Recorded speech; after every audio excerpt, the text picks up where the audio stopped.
राधे राधे। प्रणाम सभी को। वसुदेव सुतं देवं कंसचाणूरमर्दनं देवकी परमानंदं कृष्णं वंदे जगद्गुरुं। नारायण नारायण नारायण। कल 21वें श्लोक तक की चर्चा हो गई थी। आज आगे का श्लोक 22वां। पूर्व श्लोक में देही की निर्विकारता का जो वर्णन हुआ है, आगे के श्लोकों में उसी का दृष्टांत रूप से वर्णन करते हैं। वासांसि जीर्णानि यथा विहाय नवानि गृह्णाति नरोपराणि तथा शरीराणि विहाय जीर्णानि अन्यानि संयाति नवानि देहि। मनुष्य जैसे अब पुराने कपड़ों को छोड़कर दूसरे नए कपड़े धारण कर लेता है, ऐसे ही देही पुराने शरीरों को छोड़कर दूसरे नए शरीरों में चला जाता है।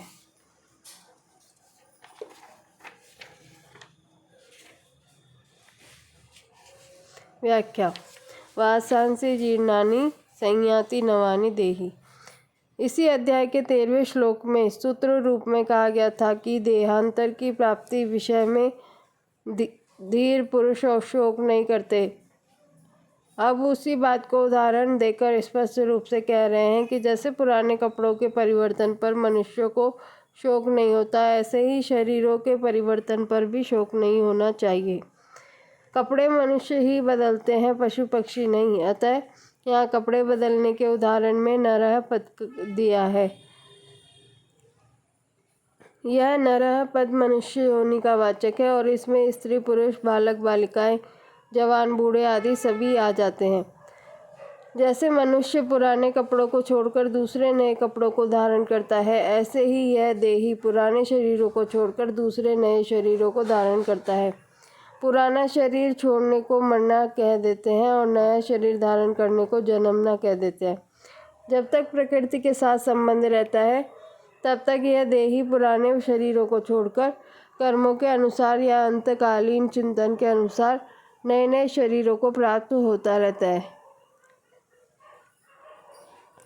यहाँ शरीरनी पद में बहुवचन देने का तात्पर्य है कि जब तक शरीर को अपने वास्तविक स्वरूप का यथार्थ बोध नहीं होता, तब तक वह शरीरी अनंत काल तक शरीर धारण करता ही रहता है।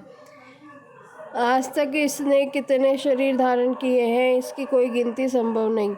इस बात को लक्ष्य में रखकर शरीराणि पद में बहुवचन का प्रयोग किया गया है तथा संपूर्ण जीवों का लक्ष्य कराने के लिए यहाँ देही पद आया है।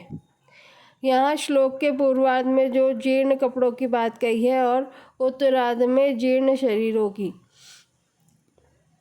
जीर्ण कपड़ों का दृष्टांत शरीर में कैसे लागू होगा? कारण कि शरीर तो बच्चों और जवानों के लिए भी मर जाते हैं।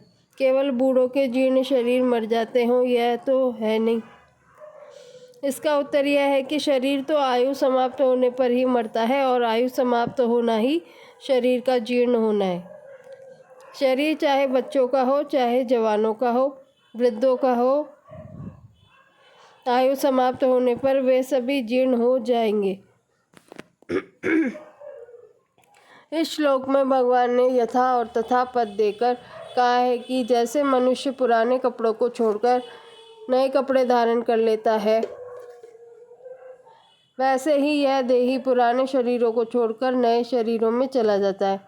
यहाँ एक शंका होती है, जैसे कुमार, युवा और वृद्ध अवस्थाएं अपने आप आती हैं, वैसे ही देहांतर की प्राप्ति अपने आप होती है। यहाँ तो यथा और तथा जैसे और वैसे घट जाते हैं, परंतु इस श्लोक में पुराने कपड़ों को छोड़ने में और नए कपड़े धारण करने में तो मनुष्य की स्वतंत्रता है, पर पुराने शरीरों को छोड़ने में और नए शरीर को धारण करने में देही की स्वतंत्रता नहीं है।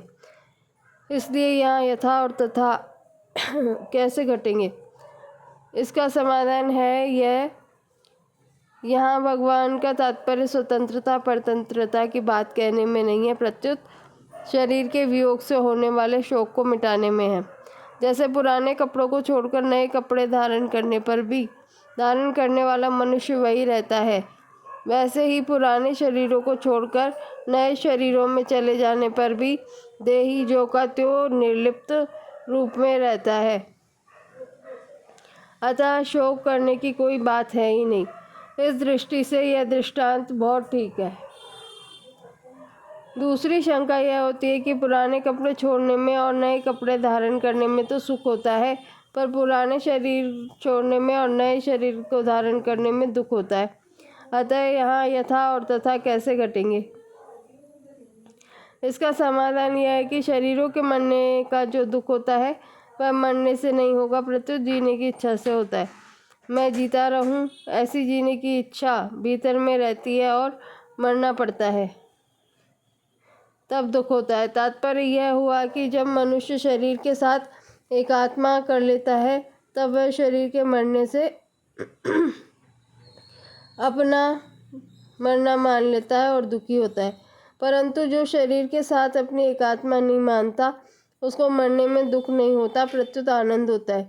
जैसे मनुष्य कपड़ों के साथ अपनी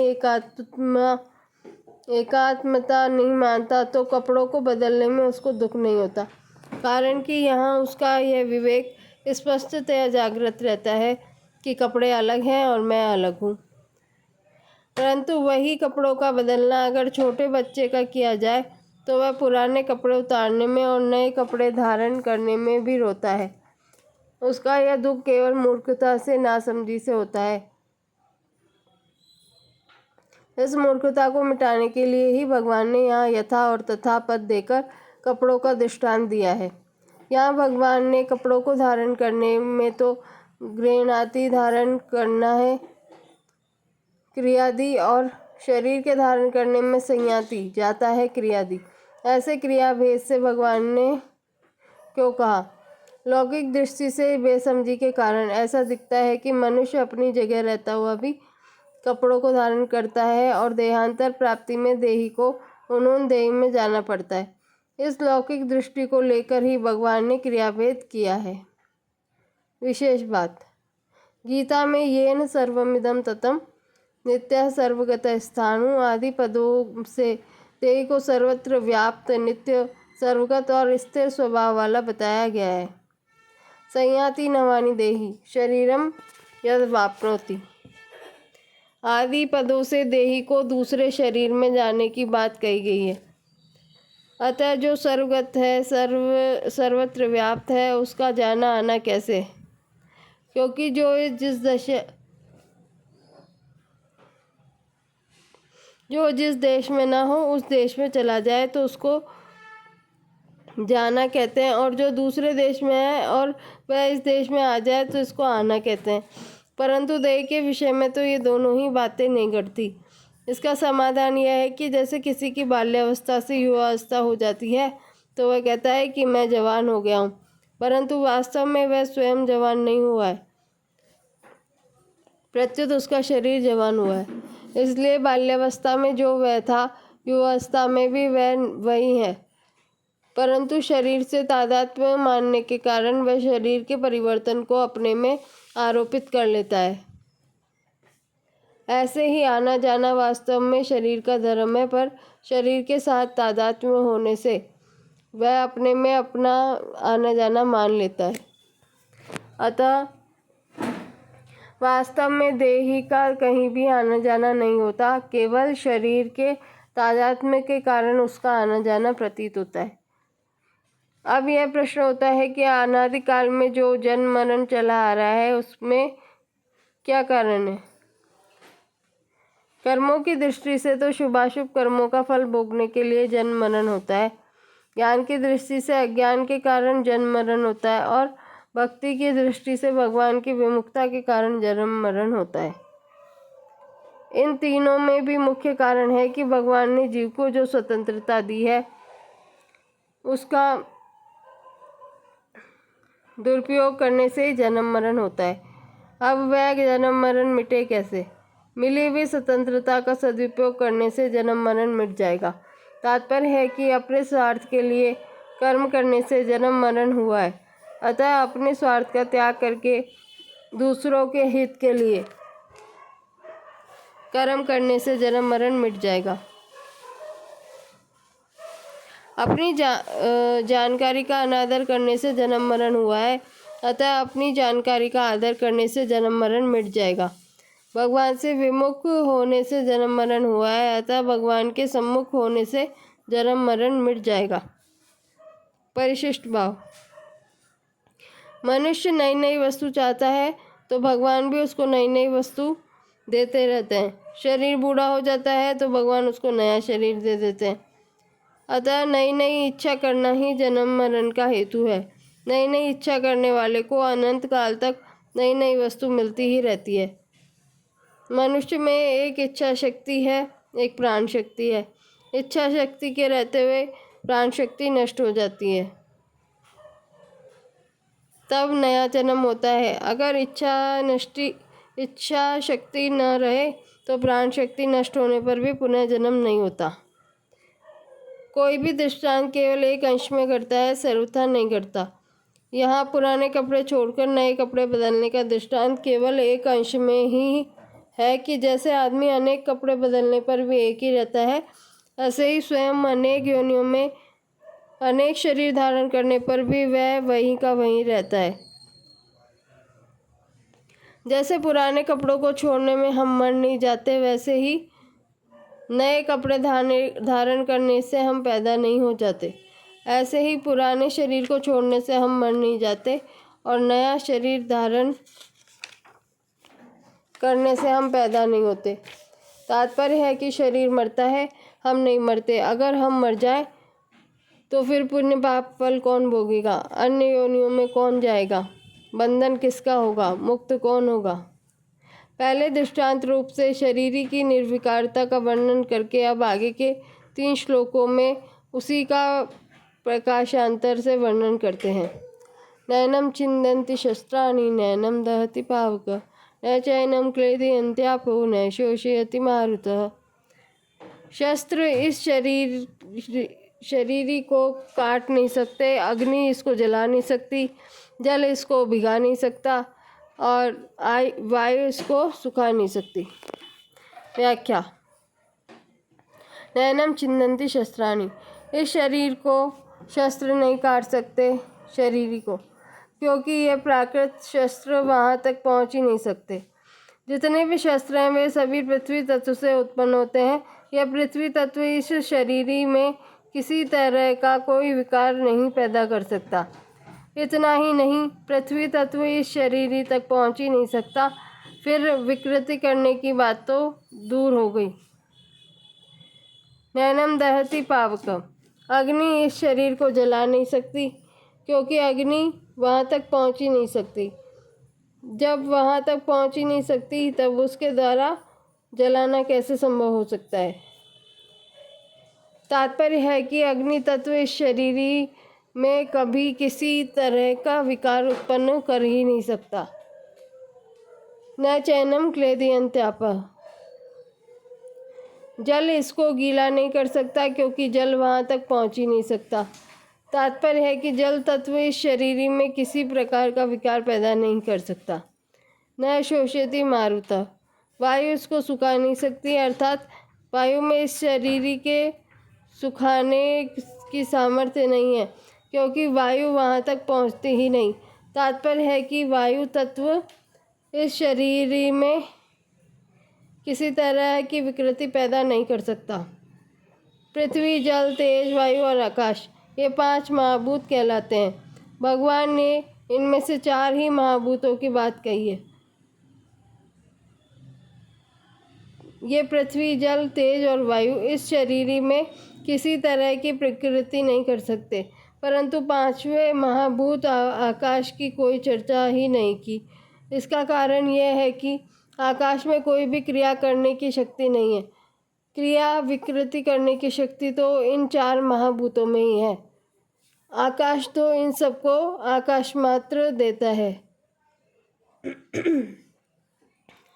पृथ्वी, जल, तेज और वायु, ये चारों तत्व आकाश से ही उत्पन्न होते हैं, पर वे अपने कारणभूत आकाश में भी किसी तरह का विकार पैदा नहीं कर पाते। अर्थात पृथ्वी आकाश का छेदन नहीं कर सकती। जब गीला नहीं कर सकता, अग्नि जला नहीं सकता, तो वायु सुखा नहीं सकती।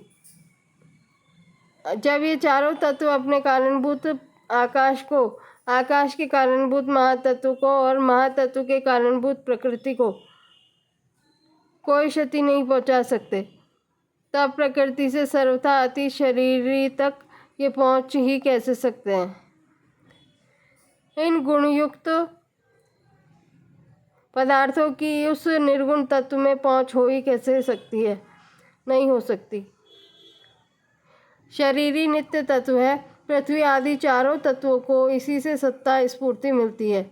अतः जिससे इन तत्वों को सत्ता स्फूर्ति मिलती है उसको ये कैसे विकृत कर सकते हैं। यह शरीरी सर्वव्यापक है और पृथ्वी आदि चारों तत्व व्याप्त हैं, अर्थात शरीरी के अंतर्गत है। अतः व्याप्य वस्तु व्यापक को कैसे नुकसान पहुंचा सकती है, उसको नुकसान पहुंचाना संभव ही नहीं है। यहाँ युद्ध का प्रसंग है, ये सब संबंधी मर जाएंगे, इस बात को लेकर अर्जुन शोक में है।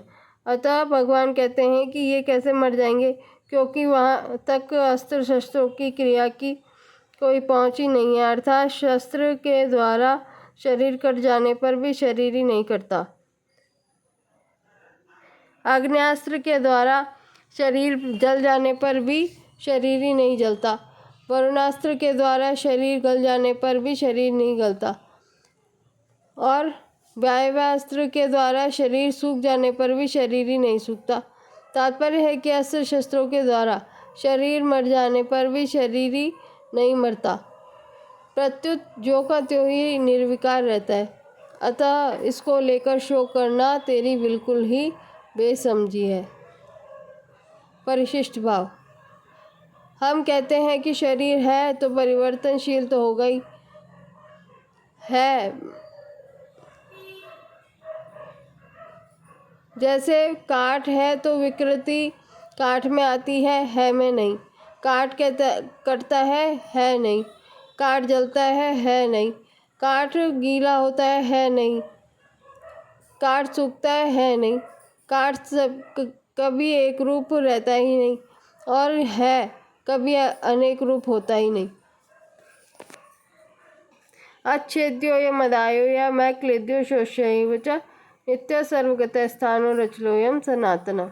यह शरीर ही काटा नहीं जा सकता, जलाया नहीं जा सकता, गीला नहीं किया जा सकता और सुखाया भी नहीं जा सकता, कारण कि यह नित्य रहने वाला, सब में परिपूर्ण, अचल स्थिर स्वभाव वाला और अनादि है।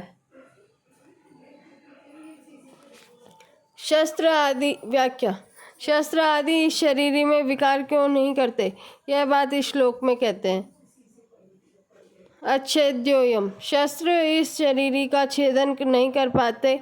इसका मतलब यह नहीं है कि शस्त्रों के अभाव में यह शस्त्र चलाने वाला अयोग्य है। प्रत्युत छेदन रूपी क्रिया शरीर में प्रविष्ट ही नहीं हो सकती, यह छेदन होने के योग्य है ही नहीं। शस्त्र के सिवाय मंत्र, शाप आदि से भी इस शरीर का छेदन नहीं हो सकता। जैसे याज्ञवल्क्य के प्रश्न का उत्तर न दे सकने के कारण उनके शाप से साकल्य का मस्तक कटकर गिर गया, इस प्रकार देह तो मंत्रों से, वाणी से कट सकता है, पर देह ही सर्वथा अभेद्य है। अध्यायोयम, यह शरीर अध्याय है क्योंकि इसमें जलने की योग्यता ही नहीं है। अग्नि के सिवाय मंत्र, शाप आदि से भी यह देही जल नहीं सकता। जैसे दमयंती के शाप देने से व्याध बिना अग्नि के जलकर भस्म हो गया, इस प्रकार अग्नि शाप आदि से वही जल सकता है जो जलने योग्य होता है। इस देही में तो दहन क्रिया का प्रवेश ही नहीं हो सकता। अक्लेद्य, यह देही गीला होने पर भी, अर्थात इसमें गीला होने की योग्यता नहीं है। जल से एवं मंत्र से, शाप औषधि आदि से यह गीला नहीं हो सकता। जैसे सुनने में आता है कि माल को श्राग के गाए जाने पर पत्थर भी गीला हो जाता है। चंद्रमा को देखने से चंद्रकांति मणि गीली हो जाती है, परंतु यह देही राग, रागनी आदि से गीली होने वाली वस्तु नहीं है। असोस्य, यह देही असोस्य है, वायु से इसका शोषण हो जाए, यह ऐसी वस्तु नहीं है। क्योंकि इसमें शोषण क्रिया का प्रवेश ही नहीं होता। वायु से तथा मंत्र, शाप, औषधि आदि से यह देह सूख नहीं सकता। जैसे अगस्त्य ऋषि समुद्र का शोषण कर गए, ऐसे इस देह का भी कोई अपनी शक्ति से शोषण नहीं कर सकता। एवं अर्जुन नाश की संभावना को लेकर शोक कर रहे थे, इसलिए शरीर को अच्छेद्य, अदाह्य, अक्लेद्य और अशोष्य कहकर भगवान एवं पदों से विशेष जोर देकर कहते हैं कि यह शरीर ही तो ऐसा ही है, इसमें किसी भी क्रिया का प्रवेश नहीं होता, अतः यह शरीर ही शोक करने योग्य है ही नहीं। नित्यः, यह देह ही नित्य निरंतर रहने वाला है। यह किसी काल में नहीं था और किसी काल में नहीं रहेगा, ऐसी बात नहीं है, किंतु यह सब काल में नित्य निरंतर जो का त्यों रहने वाला है। सर्वगत है, यह देही सब काल में जो का त्यों ही रहता है, तो यह किसी देश में रहता होगा। इसके उत्तर में कहते हैं कि यह देही संपूर्ण व्यक्ति, वस्तु, शरीर आदि में एक रूप में विराजमान है। अचल, यह सर्वगत है, तो यह कहीं आता जाता भी होगा। इस पर कहते हैं कि यह देह स्थिर स्वभाव वाला है, अर्थात इसमें कभी यहाँ और वहाँ इस प्रकार आने जाने की क्रिया नहीं है। स्थाणु, यह स्थिर स्वभाव वाला है, कहीं आता जाता नहीं। यह बात तो ठीक है, पर इसमें कंपन तो होता ही होगा। जैसे वृक्ष एक जगह ही रहता है, कहीं आता जाता नहीं, पर वह एक जगह रहता हुआ भी हिलता है, ऐसे ही इस देही में भी हिलने की क्रिया होती तो होगी। इसके उत्तर में कहते हैं कि यह देही स्थाणु है, अर्थात इसमें हिलने की भी क्रिया नहीं होती। लक्ष्य कराने में नित्य पद का तात्पर्य है। देखने, सुनने, पढ़ने, समझने में जो कुछ प्राकृत संसार आता है, उसमें जो सब जगह परिपूर्ण तत्व है, उसकी तरफ लक्ष्य कराने में सर्वगत पद का तात्पर्य है। संसार मात्र में जो कुछ वस्तु, व्यक्ति, पदार्थ आदि हैं, ये सब के सब चलायमान है। उन चलायमान वस्तु, व्यक्ति, पदार्थ आदि में जो अपने स्वरूप से कभी चलायमान विचलित नहीं होता, उस तत्व की तरफ लक्ष्य कराने में अचलः पद का तात्पर्य है। प्रकृति और प्रकृति के कार्य, संसार में प्रतिक्षण क्रिया होती रहती है, परिवर्तन होता रहता है। ऐसे परिवर्तनशील संसार में जो क्रियाशील, परिवर्तनशील, स्थायी स्वभाव वाला तत्व है, उसकी तरफ तथ्य कराने में स्थाणु पद का तात्पर्य है। मात्र प्राकृत पदार्थ उत्पन्न और नष्ट होने वाले हैं, तथा ये पहले भी नहीं थे और आगे भी नहीं रहेंगे। परंतु जो न उत्पन्न होता है, न नष्ट होता है, तथा जो पहले भी नहीं था और आगे भी नहीं रहेगा, उस तत्व को लक्ष्य करने में सनातन पद का तात्पर्य है। उपयुक्त पांचों विशेषणों का तात्पर्य है कि शरीर संसार के साथ तादात्म्य होने पर भी और शरीर भाव का अलग अलग अनुभव न होने पर भी शरीर नित्य निरंतर एक रस है और एक रूप रहता है। परिशिष्ट भाव। सर्वगत, स्वयं देहगत नहीं है, प्रत्युत सर्वगत है, ऐसा अनुभव होना ही जीवन मुक्ति है। जैसे शरीर संसार में बैठा हुआ है, ऐसे हम शरीर में बैठे हुए नहीं हैं। शरीर के साथ हमारा मिलन कभी हुआ ही नहीं, है ही नहीं और होगा भी नहीं और हो सकता भी नहीं। शरीर हमारे से बहुत दूर है, परंतु कामना, ममता, तादात्म्य के कारण हमें शरीर के साथ एकता प्रतीत होती है। शरीरी को शरीर की जरूरत नहीं है, शरीर के बिना भी शरीरी मौज में रहता है। अव्यक्तोयम चिंत्योय मैं विकार्यो मुच्यते तस्मात् देवं विदित्वेनं नानु शोचितुम् अर्हसि। यह देही प्रत्यक्ष नहीं दिखता, यह चिंतन का विषय नहीं है और यह निर्विकार कहा जाता है। अतः इस देही में ऐसा जानकर शोक नहीं करना चाहिए। व्याख्या। अव्यक्तोयम, जैसे शरीर संसार स्थूल रूप से देखने में आता है, वैसे ही यह शरीरी स्थूल स्थूल रूप से देखने में आने वाला नहीं है, क्योंकि यह स्थूल सृष्टि में रहित है। अचिंत्यम, मन बुद्धि आदि देखने में तो नहीं आते, पर चिंतन में आते ही हैं।